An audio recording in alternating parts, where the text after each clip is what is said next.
झारखंड के छात्रों पर छुपी दीपके गैंग मोदी के खिलाफ रच रहा आंदोलन की साजिश।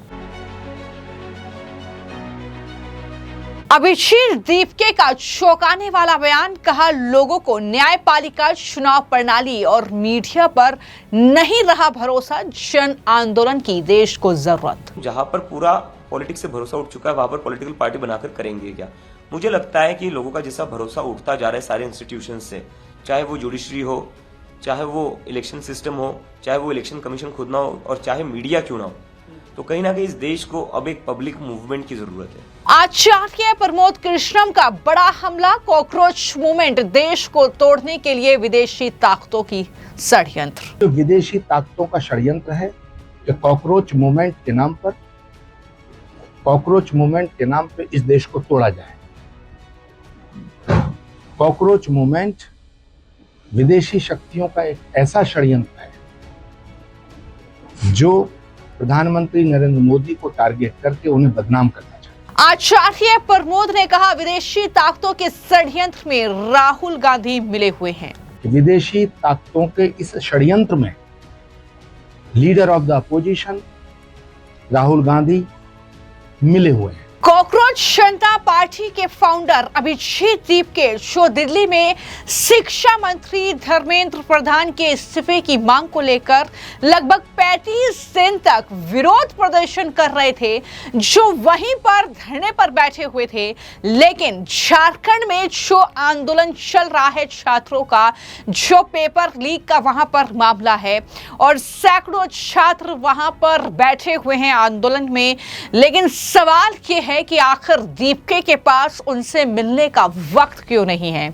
आखिर क्यों इन छात्रों से वो मिलना नहीं चाहते हैं? क्योंकि वहां पर कांग्रेस गठबंधन की सरकार है इसलिए, या फिर वो सिर्फ मोदी के विरोध में ही अपनी आवाज उठाएंगे? यानी छात्रों को लेकर भी उनका मुद्दा कुछ इस तरीके से राजनीतिक रहेगा। कई सारे सवाल है क्योंकि झारखंड पर चुप्पी साधने वाले अभिजीत दीपके का अब एक और चौंकाने वाला बयान सामने आया है। अब एएनआई से बातचीत करते हुए अभिजीत दीपके ने कहा कि जिस तरह से लोग न्यायपालिका, चुनाव प्रणाली और यहां तक कि मीडिया से भी भरोसा खो रहे हैं, ऐसे में इस देश को एक और जन आंदोलन की जरूरत है। क्या कहा है अभिजीत दीपके ने मीडिया से बातचीत करते हुए, सुनिए। अभी हमारा वैसा कोई ये इंटेंशन नहीं है, क्योंकि इस देश में अभी पॉलिटिक्स का क्या हाल हो रखा है आपने देख ही रखा है। पार्टियां तोड़ी जा रही है ईडी सीबीआई भेजकर, इलेक्शन हो रहे थे इलेक्शंस में वोट्स डिलीट किए जा रहे हैं। लोगों का तो भरोसा उठ चुका है एक तरीके से पॉलिटिक्स से, क्योंकि लोग कहते हैं कि हम सुबह वोट किसी और को करते हैं, शाम को सरकार किसी और की बन जाती है। हम एमपी एमएलए किसी एक पार्टी का चुनते हैं, शाम को वो किसी और पार्टी में होता है। तो जब इस तरह का माहौल है पूरे देश में, तो जहां पर पूरा पॉलिटिक्स से भरोसा उठ चुका है वहां पर पॉलिटिकल पार्टी बनाकर करेंगे क्या? मुझे लगता है कि लोगों का जैसा भरोसा उठता जा रहा है सारे इंस्टीट्यूशन से, चाहे वो जुडिशरी हो, चाहे वो इलेक्शन सिस्टम हो, चाहे वो इलेक्शन कमीशन खुद ना हो और चाहे मीडिया क्यों ना हो, तो कहीं ना कहीं इस देश को अब एक पब्लिक मूवमेंट की जरूरत है। प्रेशर ग्रुप की, बिल्कुल जी, बिल्कुल। जब आप प्रेशर ग्रुप की बात करते हैं तो क्यों जरूरत पड़ रही है प्रेशर ग्रुप? क्या अपोजिशन वो काम नहीं करता है? क्योंकि हम डेमोक्रेसी में हैं और हमारी डेमोक्रेसी उसमें अपोजिशन भी उतना ही इक्वल इंपॉर्टेंस होता है जितनी सरकारें होती हैं। तो अभी का अपोजिशन वो नाकाम है।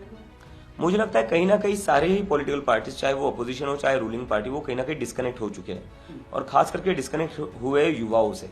इसलिए आपने देखा होगा कि सीजेपी के साथ सबसे ज्यादा युवा जुड़े हुए हैं। और हमारे देश का अगर हम डेमोग्राफी देखने जाएंगे तो हमारे देश में 60% लोग 35 की उम्र के नीचे आते हैं। इसका मतलब majority of the country is very young and under the age of 35, जिसको कोई भी पार्टी केटर नहीं कर रही है, जिनकी कोई भी बात कर नहीं रही है। और दूसरी एक चीज जो है बेरोजगारी, हमारे देश में जितने बेरोजगार है उसमें से 80% बेरोजगार उनके पास डिग्रीज है। 80% पीपल हैव फॉर्मल डिग्रीज, उसके बाद भी वो बेरोजगार है। तो आज के डेट में हमारे देश में तो डिग्री फायदा नहीं घाटा हो गई है। तो बच्चों को ये लग रहा है, लड़कों को ये लग रहा है, लड़कियों को ये लग रहा है कि यार डिग्री लेकर पढ़ाई लिखाई कर हमने गलती कर दी क्या, हमें तो जॉब्स ही नहीं मिल रही है। तो इन चीजों पर कोई भी ठीक से एड्रेस नहीं कर पाया है।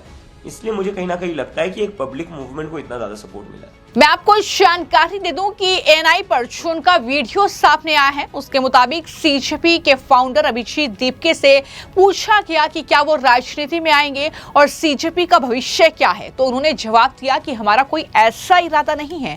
हम देख रहे हैं कि ईडी और सीपीआई का इस्तेमाल करके राजनीतिक पार्टियों को तोड़ा जा रहा है, चुनाव में वोट डिलीट किए जा रहे हैं। इस समय जब लोगों का राजनीति से भरोसा उठ गया है तो राजनीतिक पार्टी बनाकर हम क्या करेंगे। जिस तरह से लोग न्यायपालिका, चुनाव प्रणाली और यहां तक कि मीडिया से भी भरोसा खो रहे हैं, तो ऐसे में इस देश को एक और जन आंदोलन की जरूरत है। ये बयान उन्होंने दिया है जो काफी ज्यादा वायरल भी हो रहा है, लेकिन सवाल उठ रहे हैं कि अभिजीत दीपके क्या आप भी पूरी तरीके से राजनीतिक हैं? क्योंकि अगर पंजाब में पेपर लीक हुआ है, अगर झारखंड में पेपर लीक हुआ है, वहां के छात्र भी प्रोटेस्ट कर रहे हैं, उम्मीद कर रहे हैं अभिजीत दीपके से कि वो उनके बीच पहुंचेंगे, लेकिन आप सिर्फ उनसे बातचीत कर रहे हैं फोन पर और कह रहे हैं कि उनका संगठन यानी सीजेपी दरअसल उनके साथ है, ये उन्हें भरोसा दिला रहे हैं। लेकिन क्या ये काफी है? क्या अगर अभिजीत दीपके सिर्फ छात्रों की आवाज के लिए ये पार्टी का गठन उन्होंने किया है, तो फिर इन छात्रों के बीच वो क्यों नहीं जा रहे हैं? क्योंकि अभिजीत दीपके ने सोशल मीडिया प्लेटफॉर्म पर लिखा कि जेपीएससी यानी झारखंड में जो एग्जाम हुआ उसमें गड़बड़ियां जो हुई उसका विरोध कर रहे छात्रों से मैंने बात की। उन्होंने कहा कि सीजेपी झारखंड के सभी छात्रों के साथ खड़ी है और उनकी मांगों का सपोर्ट करती है। क्या सपोर्ट करना काफी रहेगा? क्या अभिजीत दीपके झारखंड के शिक्षा मंत्री का इस्तीफा मांगेंगे? क्यों नहीं मांग रहे हैं इस्तीफा, ये बड़ा सवाल है, क्योंकि आप तो लगातार धर्मेंद्र प्रधान के इस्तीफे पर अड़े थे और आप तभी आंदोलन खत्म करने की बात कर रहे थे। इस्तीफा भी हुआ, आंदोलन उसके बाद खत्म भी हो गया, लेकिन आप झारखंड के शिक्षा मंत्री का इस्तीफा क्यों नहीं मांग रहे हैं? आप पंजाब के शिक्षा मंत्री का इस्तीफा क्यों नहीं मांग रहे हैं? और फिर आप कहते हैं कि आप पॉलिटिकल नहीं है, तो कैसे जनता आप पर भरोसा करेगी? ये बड़े सवाल हैं जो लगातार सोशल मीडिया पर पूछे जा रहे हैं। तो जिस तरीके से अभिजीत दीपके और उनकी पूरी गैंग जो रुख अपनाए हुए है वो कहीं ना कहीं सवालों के घेरे में है, और उसको लेकर ही जो आचार्य प्रमोद हैं उन्होंने बड़ा हमला बोला है कॉकरोच जनता पार्टी पर और ये कहा है कि कॉकरोच मूवमेंट जो है वो देश को तोड़ने के लिए विदेशी ताकतों का एक बड़ा षड्यंत्र है, मोदी की छवि खराब करने के लिए, और विदेशी ताकतों के षड्यंत्र में राहुल गांधी मिले हुए हैं। ये आचार्य प्रमोद ने सीधा आरोप लगाया है। क्या कहा है उन्होंने मीडिया से बातचीत करते हुए, जरा सुनिए। भारत की संस्कृति, सभ्यता और संस्कारों को अगर बचाना है, भारतीय संस्कृति को बचाने के लिए भारत की सभी माताओं और पिताओं से मैं अनुरोध करना चाहता हूं कि वो अपने बच्चों को गौतम बुद्ध, महावीर, विवेकानंद, सुभाष चंद्र बोस, चंद्रशेखर आजाद, शहीद आजम भगत सिंह, महर्षि दयानंद, इनके पथ पे चलना सिखाएं। भारत की अगली जो नस्ल है, अगर ये संस्कारों से इसी तरह दूर होती चली गई, क्योंकि विदेशी ताकतों का षड्यंत्र है कि कॉकरोच मूवमेंट के नाम पे इस देश को तोड़ा जाए। कॉकरोच मूवमेंट विदेशी शक्तियों का एक ऐसा षड्यंत्र है जो प्रधानमंत्री नरेंद्र मोदी को टारगेट करके उन्हें बदनाम करना चाहता है।